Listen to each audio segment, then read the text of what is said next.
Merci Madame la maire, chers collègues. Malgré la crise sanitaire dont nous avons supporté et absorbé les effets budgétaires, nous continuons de déployer notre projet municipal.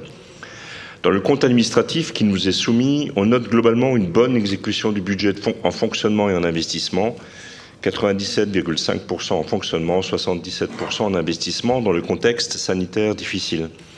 Ces dépenses correspondent à notre feuille de route et sont réalisées pour nos écoles, pour la culture, pour les solidarités, pour la bifurcation écologique et énergétique. Depuis 2 ans, beaucoup de dossiers en friche ou en rade ont été débloqués, d'autres le seront encore aujourd'hui. Nous sommes au travail, bénéficiant d'une administration dont la compétence, la mobilisation et le sens du service public sont remarquables et doivent être salués. Dans ce contexte de forte sollicitation, les indicateurs budgétaires restent à des niveaux satisfaisants. Capacité de désendettement à 7,3 ans, un taux d'épargne brute supérieur à 9%, la dette est de 839 € par habitant, parmi les plus faibles dans le classement des villes de plus de 100 000 habitants. À noter que des chiffres légèrement dégradés par rapport aux projections du DOB s'expliquent en partie par les charges de personnel liées à la crise sanitaire et au renforcement de nos services publics de proximité. Nous pouvons collectivement nous féliciter d'un budget maîtrisé qui optimise ses possibilités et ses marges de manœuvre au service d'un projet politique ambitieux. Pas de quitus auto-administré, bien sûr, mais les félicitations de notre groupe, à notre premier adjoint en charge des finances, à notre direction des finances et à l'ensemble de notre administration pour la mise en œuvre maîtrisée de notre budget municipal. Notre mandat est de 6 ans et le vote de confiance n'interviendra qu'en 2026.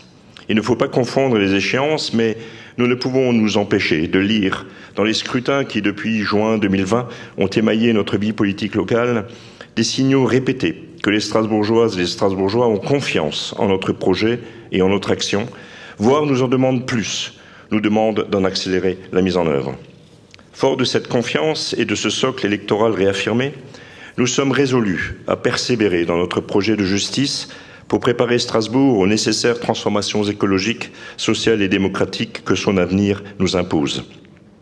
En conclusion, nous attirons l'attention sur 2 points qui pourraient fragiliser ce tableau assez vite. D'une part, la mise en œuvre des projets du gouvernement macroniste de ponction supplémentaire des dotations aux collectivités, encore répétée quelques jours avant le second tour des législatives par Bruno Le Maire. Certes, la défaite électorale subie dimanche va peut-être nous sauver de cette punition, mais rien n'est moins sûr. La motion qu'avec d'autres collectivités nous avons prise lors de notre dernière séance reste donc d'actualité et continue d'appeler notre vigilance. D'autre part, plus sérieux encore, la flambée des prix des énergies et des matériaux, qui s'annonce de plus en plus comme sérieuse et durable et qui risque de peser très lourdement à la fois sur nos dépenses et sur nos projets d'investissement. Pour nous préparer à ces chocs, nous devons nous placer en situation d'alerte et de crise, situation qu'au final, nous n'avons cessé de connaître depuis 2 ans. Nous sommes persuadés que le temps est venu de la crise permanente, qu'elle soit sanitaire, énergétique ou sociale. Notre conviction est que ces crises multiples ont tout un lien avec la crise majeure qui affecte le vivant dans nos environnements proches et lointains. En définitive, il n'y a qu'une crise, globale et permanente.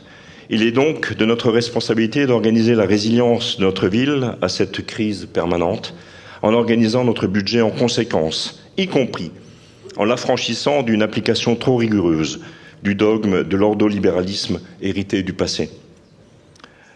Le compte administratif qui nous est soumis aujourd'hui illustre la traduction budgétaire de la résilience de notre ville et nous l'approuverons sans surprise et sans réserve. Je vous remercie.